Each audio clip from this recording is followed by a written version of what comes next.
परम पूज्य मालिक को कोटि कोटि प्रणाम। सभी अभ्यासी भाई बहनों को नमस्कार। विषय है राजयोग। राजयोग एक प्राचीन पद्धति या विज्ञान है जिसका अनुसरण बड़े बड़े ऋषियों और संतों ने आत्म साक्षात्कार या ईश्वरीय अनुभूति प्राप्त करने के लिए किया था। भारत में ये रामायण काल से भी बहुत पहले से प्रचलित था। सूर्यवंश के राजा दशरथ ने 72 पीढ़ी पहले एक महान ऋषि ने इसे सबसे पहले दुनिया के सामने रखा। उन्होंने मोक्ष प्राप्ति के वास्तविक मार्ग को खोज निकालने के निमित्त अपना अधिकांश समय इसके गहन मनन में लगाया, जिसके द्वारा जीवन की समस्याओं का सरलता से हल किया जा सके। वे केंद्रीय क्षेत्र में तैर रहे थे, जैसा इस पुस्तक में वर्णित है। ज़्यादातर केंद्र से ही जुड़े रहते थे। इनकी स्थिति उस वर्तमान विभूति के समान थी जो प्रकृति के द्वारा अपेक्षित परिवर्तन के लिए अभी कार्य कर रही है।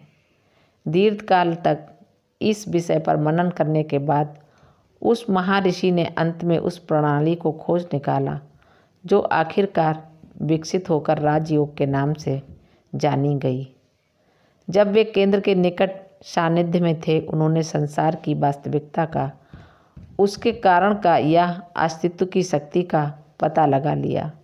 उन्हें यह अनुभव हुआ कि केंद्र के तल में किसी शक्ति की गति या हलचल से ही वर्तमान जगत की रचना हुई। इस हलचल भरे विचार को दूसरे शब्दों में उत्पादन कारण या क्षोभ कहा जाता।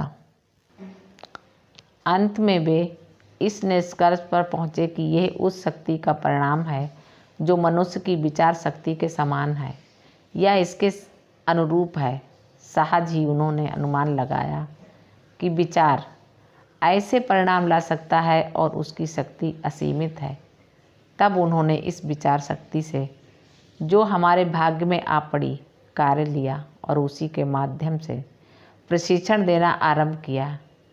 यही राजयोग या योगों के राजा का आधार है। हमारे अंदर विचार ही वह राजसी वस्तु है जो आखिरकार विकसित होती है और हमें अपने लक्ष्य तक ले जाती है। एक के बाद एक महर्षियों ने जैसे जैसे उनका व्यवहारिक अनुभव बढ़ता गया, इसको सुधारा और विकसित किया। विचार अंततः सत्य का रूप धारण कर लेता है या यूँ कहें कि नग्न रूप में प्रकट हो जाता है। उच्च कोटि की दिव्य दृष्टि रखने वाले व्यक्तियों द्वारा यह सब सत्यापित किया जा सकता है। इस विज्ञान द्वारा प्रशिक्षण के तरीके अलग अलग हो सकते हैं, पर निर्धारक सिद्धांत वही रहता है।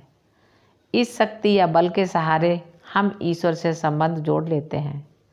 समय की आवश्यकता अनुसार इसका विकास करने के लिए समय समय पर बड़े बड़े ऋषियों द्वारा इसमें सुधार किया गया है। योग दर्शन की विशद व्याख्या करते हुए इस विषय पर टीकाएं लिखी गई हैं, किंतु अंतर्निहित विचार अंतर्दृष्टि की वह स्थिति है जिसे मनुष्य को विकसित करना है। वस्तुएं अपने असल स्वरूप में प्रकट होने लगती हैं और इनका रहस्य उस व्यक्ति के सामने प्रकट होने लगता है जो अपनी नौका को आगे तक खेते हुए उस गहराई में जाता है और उच्चतम तक प्रगति करता है। आमतौर पर दार्शनिकों ने चीज़ों के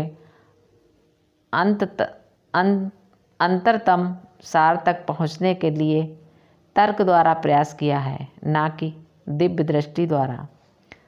तर्क अपने लोक विदित अर्थ में तुष्टिपूर्ण हो सकता है और हमें भ्रमित कर सकता है, लेकिन यदि किसी चीज़ को तर्क के अनावश्यक माध्यम के बिना पहले की जानकारी से जनित अंतर्दृष्टि द्वारा देखा जाए तो वह वस्तु अपने मौलिक रूप में बिना तुष्टि या दोष के दिखाई देगी।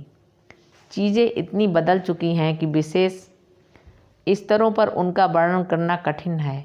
संसार अनादि काल से अस्तित्व में है और उसकी सही स्थिति का पता नहीं लगाया जा सकता। हालांकि कुछ व्यक्तियों ने सृष्टि काल को निर्धारित करने का प्रयास किया है। चक्राकार आवर्तन और परिभ्रमण हो रहे हैं, इनके क्रिया कपाल बढ़ते जा रहे हैं। हमें हमेशा हर वस्तु से ऊपर उठकर ही चीज़ों का पता लगाने का प्रयत्न करना चाहिए। चीज़ों की यथार्थ तक पहुंचने के लिए दार्शनिकों के ध्यान देने की यही मुख्य बात है। आमतौर पर दार्शनिकों ने, खासकर पाश्चात्य दार्शनिकों ने, व्यवहारिक जीवन में अनुभव किए बिना ही चीज़ों को जानने का प्रयास किया है। मैं कहूँगा ऐसा जरूरी नहीं है कि दर्शन होने मात्र से कोई दार्शनिक भ्रष्ट या पतित नहीं हो सकता है, परंतु यदि उसने व्यवहारिक जीवन बिताते हुए चीज़ों का अध्ययन किया है तो इसमें भ्रष्टाचार या पतन की कोई संभावना नहीं रहती। भारत में सामान्यतः ऋषियों ने दर्शन को पहले व्यवहार में लाकर जीवन जीने का प्रयास किया है। इस बात से कोई फर्क नहीं पड़ता यदि वे दर्शन द्वारा अपेक्षित या इसमें वर्णित स्तर तक उन्नति न कर पाए हों। जहाँ तक भी वे उन्नति कर सकते थे, उन्नति के अपने स्तर पर उन्होंने अस्तित्व में आई चीज़ों के भेदों को खोलने का प्रयास किया। भिन्न रंग रूप वाली दर्शन की इच्छा विचारधाराएं इसका फल हैं। हमें सदैव वस्तुओं को व्यक्त करने का प्रयत्न तभी करना चाहिए जब हमारा अभ्यास पूरा हो जाए। संक्षेप में, हमें चीज़ों को समझने की कोशिश तभी करनी चाहिए जब ग्रंथियाँ स्वतः ही खुलने लगें और ये वही केंद्रीय क्षेत्र की अनंत दृष्टि है जिसकी चर्चा मैंने आगे चलकर की है। हर वस्तु जो हमारे विवेक बुद्धि में उस स्थान से आती है वह बिना किसी तुष्टि की संभावना के सही होती। मूल में वही प्रसुप्त इच्छा है जैसी कि क्षोभ में थी। इस प्रकार मानव मन मूल शक्ति या मूल क्षोभ से, जिसका कि वह एक अंश है, अति सदृश है। इस प्रकार दोनों के कार्य भी बहुत समान हैं।